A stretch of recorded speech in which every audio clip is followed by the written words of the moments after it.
Some teams are angling to move up. Even more are angling to move down. The 2019 NFL Draft is almost here, and NFL Nation reporters are making one prediction for every team. Scan through all 32 teams by division, or jump ahead to your team by clicking on its logo here.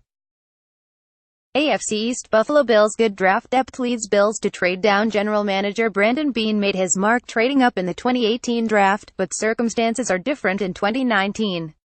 There seems to be good depth at the top of the draft at positions of need for Buffalo: offensive tackle and defensive line. By trading down in the first round, the Bills could still tap into the talent at those positions while picking up extra picks to address other areas. Unlike last year, the Bills enter the draft without any extra selections until the fourth round. Mike Rodak. Miami Dolphins. Dolphins will pass on QB, trade down and pick DL. Miami is probably the NFL's most quarterback-needy team, but there is reason to believe the Dolphins aren't in love with this year's QB crop and are willing to wait until 2020 to take a shot at that position while building along the offensive and defensive lines in 2019. Miami general manager Chris Grier learned a lot from Bill Parcells, and he's hesitant to select quarterbacks with little college starting experience such as Kyler Murray and Dwayne Haskins. That, combined with the fact that the strengths of this draft DL and OL line up with some of Miami's biggest needs, makes the decision easier for Grier. The Dolphins have prioritized collecting 2020 picks throughout the offseason, so look for them to try to trade back to get more picks in each of the next 2 years. Cameron Wolfe. New England Patriots 2019 NFL Draft went Thursday to Saturday. Where? Nashville, Tennessee. How to watch: ABC, ESPN, ESPN app.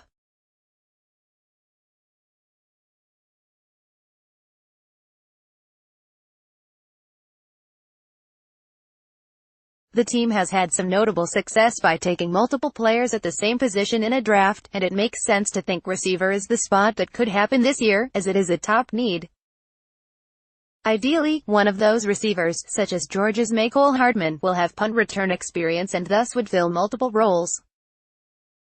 Mike Rice. New York Jets. Jets will be active traders, but not in first round. Despite a desire to move down, they will stay put at No. 3 overall, but look for them to be active on days 2 and 3. With 2 third-round picks and linebacker Darren Lee on the trading block, they have the ammunition to get into the second round. GM Mike Maccagnan is on a mission to regain a second-round pick, an opposing personnel source said. Rich Chiamini. AFC North. Baltimore Ravens. Ravens won't try to find C.J. Mosley's replacement in draft. The loss of Baltimore's leading tackler in free agency doesn't necessarily mean the team will take an inside linebacker in the first couple of rounds. The Ravens have young talent in Patrick Onwuezer and Kenny Young on the inside. What Baltimore lacks in the middle is experience. The more likely play for the Ravens is signing a veteran such as Zach Brown or Josh Bynes after the draft.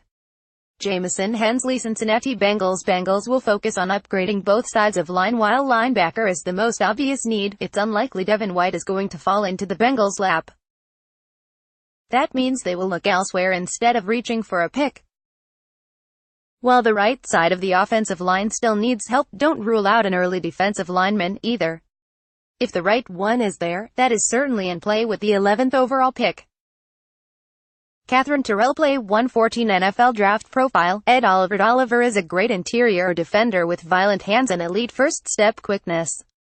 Cleveland Browns. Browns won't move back into first round much as John Dorsey might like to get back up and get a player he likes late in the first round. The odds do not favor that happening.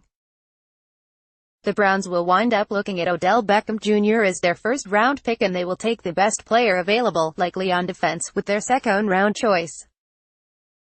Pat McMahon. Among Pittsburgh Steelers. Steelers will try to strike second-round WR gold again. Steelers will draft a receiver in the second round for the third consecutive year.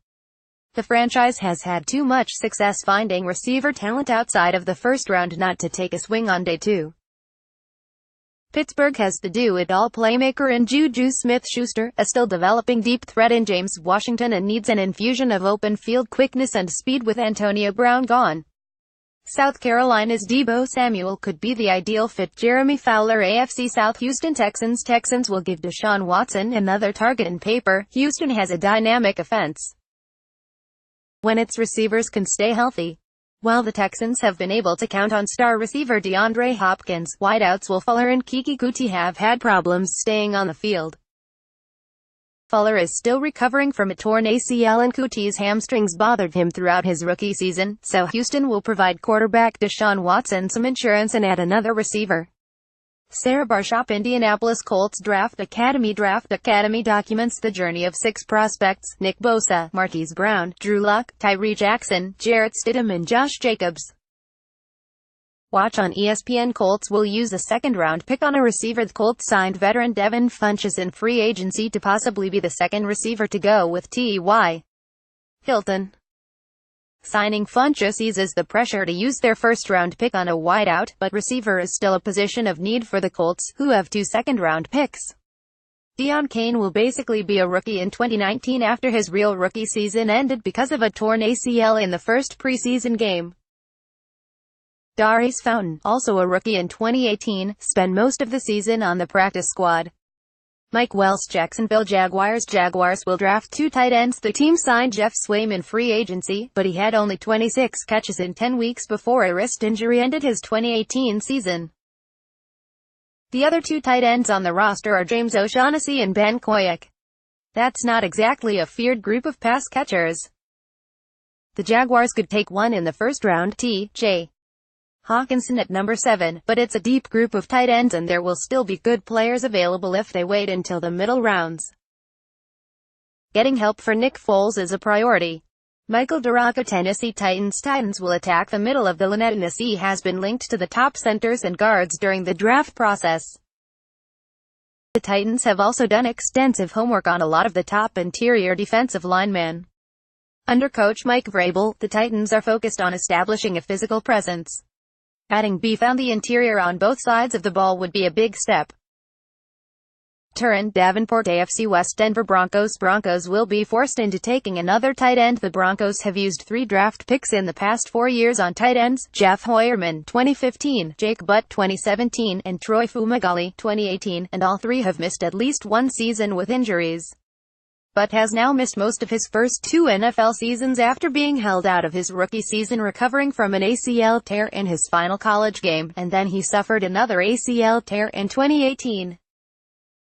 Offenses are exploiting tight end matchups throughout the league, and Denver would like to join that production party. Say if the Broncos don't dive in with the No.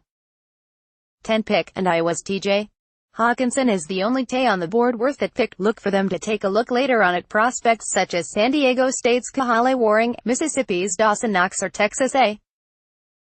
Jeff Legwold. Kansas City Chiefs won't ignore offense this year. The Chiefs will have a more balanced draft than last year, when they took defensive players with their top 5 picks. They have too many needs, now and in the future, on the offensive side of the ball. The Chiefs can use help at wide receiver, running back, tight end and on the offensive line.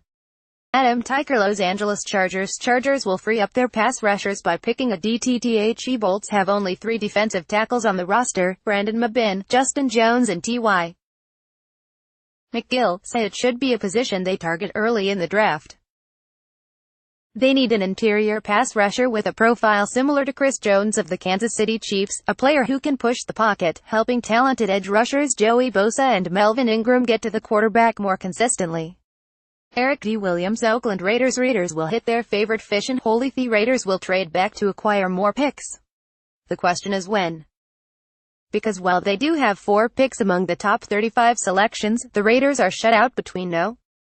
36 and number 105. New general manager Mike Mayock lamented that fact recently, essentially saying his favorite stretches from number 20 to No. 60. I'd love to get a couple more picks in there, he said. I just think we have a lot of holes that need to be filled. I think that's a really good place to go fishing. Paul Gutierrez. NFC East. Dallas Cowboys will pick an RB to back up Elliott. The Cowboys will pick a running back in the draft, but it won't come in the second round. One of the holes Dallas has not filled in the offseason is finding a backup to Ezekiel Elliott. The Cowboys had 3 running backs to the star on national visits, with Alabama's Damian Harris the highest rated. But with Elliott expected to get almost all of the significant work, using a second-round pick on a runner would not be the most economical use of the team's top pick. From the 3rd round on, however, a runner is more palatable, and 2 names to keep an eye on are Texas A. Todd Archer, 2019 NFL Draft. Football Outsiders projects the top draft prospects at key positions. They currently have 12 selections, but general manager Dave Gettleman will use some of that draft capital to move up at some time in the 58 picks between their current second and third round selections. Jordan Ryan on Philadelphia Eagles. Eagles will trade out of the No. 25 spot. Executive Vice President of Football Operations Howie Roseman has stayed put in the first round in just 3 of the 8 drafts he has overseen. If a top-end pass rusher falls into the Eagles' orbit, it wouldn't be a shock if they slide up a few spots to snare him. Tim McManus. Play 117 as Daniel Jones, the heir apparent to Tom Brady. Former Duke QB Daniel Jones spent 3 years learning from QB whisperer David Cutcliffe. Now Jones enters the NFL draft as a potential first-rounder. Washington Redskins. Daniel Jones will be a first-round QB target. If the Redskins draft a quarterback in the first round, it'll be Daniel Jones. That also assumes Dwayne Haskins will be gone by the time they pick at 15. Jones is more consistent than Drew Lock with his mechanics, and therefore the Redskins would know more about what they'd be getting. He operates well in the kick game concepts Washington likes to use. There's no guarantee by any means that the Redskins take Jones. They also will be aggressive in looking for playmakers, whether via trades or drafting an impact defensive player. John Keim, NFC North. Chicago Bears. Bears will draft a running back. Chicago signed veteran Mike Davis in free agency, but the Bears still need more depth at the position after losing Jordan Howard, traded to Philadelphia, and Benny Cunningham, signed with Jacksonville, in the offseason. The Bears don't currently have a pick until the third round, but general manager Ryan Pace is adept at finding running backs later in the draft. Tariq Cohen, 2017, Jeremy Langford, 2015, and Howard, 2016, were all day 3 RB picks under Pace. Jeff Dickerson. Detroit Lions. Lions will make a trade, but probably not on day 1. Lions general manager Bob Quinn has been pretty open about saying he's willing to listen to trade offers, and if the right one comes up at No. 8, unless, say, Josh Allen or Quinn Williams were on the board, he'd at least consider it. But at some point during the 3-day draft, he'll make a move. He's been aggressive throughout his career as a general manager, including trading up last year for Kerryon Johnson and Deshaun Hand in separate deals. Keep an eye on the second round, where the Lions historically make moves, although it hasn't always gone so well, with Kyle Van Noy and Mikel Leshoure being recent non-Quinn examples. Michael Rothstein. Green Bay Packers. Almost a lock that Packers won't pick QB on first 2 days. The Packers won't take a quarterback with any of their first 3 picks. That means no Drew Lock, the Missouri star they had in for a pre-draft visit. Not at number 12, not at number 30, and not even at number 44, if he were somehow to slip that far. Any quarterback taken in 2019 would probably hit free agency before Aaron Rodgers is done, so it's not the time to select his heir apparent. The Lock visit was subterfuge, to borrow a word from GM Brian Gutekunst. Rob Demovsky. Minnesota Vikings. Vikings won't take an offensive lineman at No. 18. This isn't that bold in theory, especially if general manager Rick Spielman thinks the team would be reaching to draft someone they could possibly trade back for and land late in the first round. But if Minnesota doesn't take an offensive lineman early, I predict the first round pick will be used on a tight end. While it feels unlikely that T.J. Hawkinson would fall to 18, if Noah Fant is available, the Vikings could look to draft him as a replacement for Kyle Rudolph, especially if they move the 29-year-old on Thursday to acquire more draft capital and relieve their salary cap situation. Courtney Crone and NFC South. Atlanta Falcons. Falcons will move up, but not in first round. The Falcons will use 1 or more of their 9 draft picks to move up in the draft. Not saying this will happen in the first round with the 14th overall selection, but general manager Thomas Dimitroff has been willing to trade up or back throughout the years. There might be a player in the second or third rounds worth moving up for. Von Miller. Carolina Panthers. Panthers will pick a quarterback on day 2. The Panthers haven't selected a quarterback in any round since making Cam Newton the first pick of the 2011 draft. It is time, with Newton rehabbing from shoulder surgery and his contract up for renewal after the 2020 season. It's time to get insurance for the short-term and potentially long-term. David Newton. New Orleans Saints will replenish on the offensive line. The Saints have had one of the NFL's best offensive lines for the past 2 seasons. But they need to start replenishing because Pro Bowl center Max Unger just retired and Pro Bowl guards Andrus Peat and Larry Warford are scheduled to become free agents in the next 2 years. Look for a versatile round 2 prospect, such as Kansas State's Dalton Risner or Mississippi State's Elgton Jenkins, who could start out as a swing backup. Mike Triplett Play 055 NFL Draft Profile. Montez Sweat is a flexible athlete out of Mississippi State with the ability to bend and frequently get offensive tackles off balance.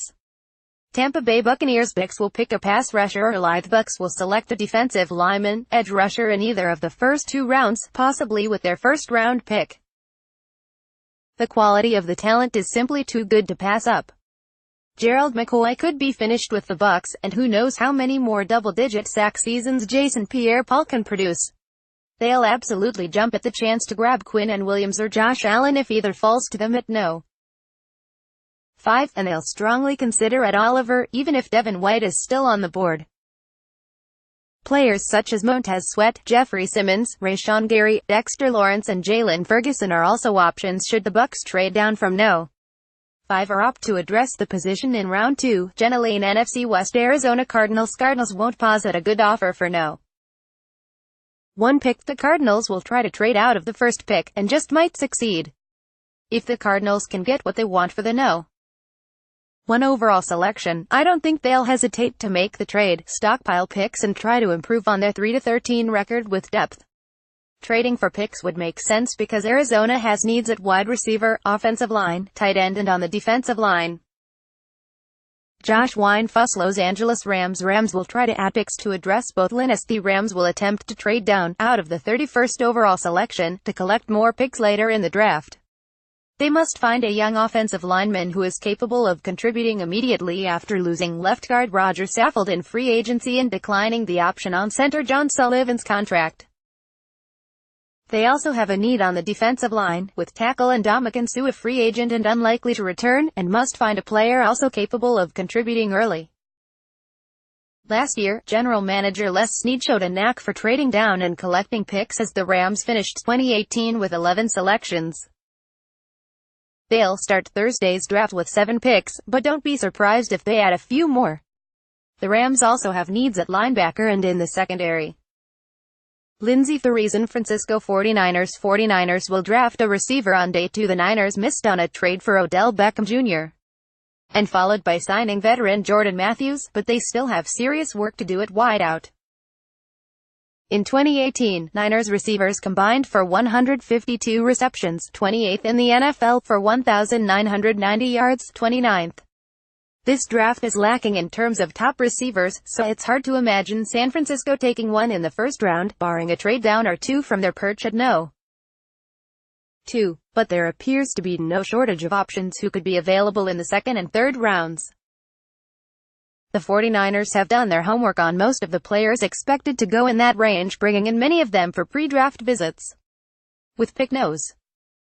36 and 67 on Friday, the Niners should be well positioned to get one of their favorite pass catchers, even if they look to move back and acquire more picks before grabbing their guy.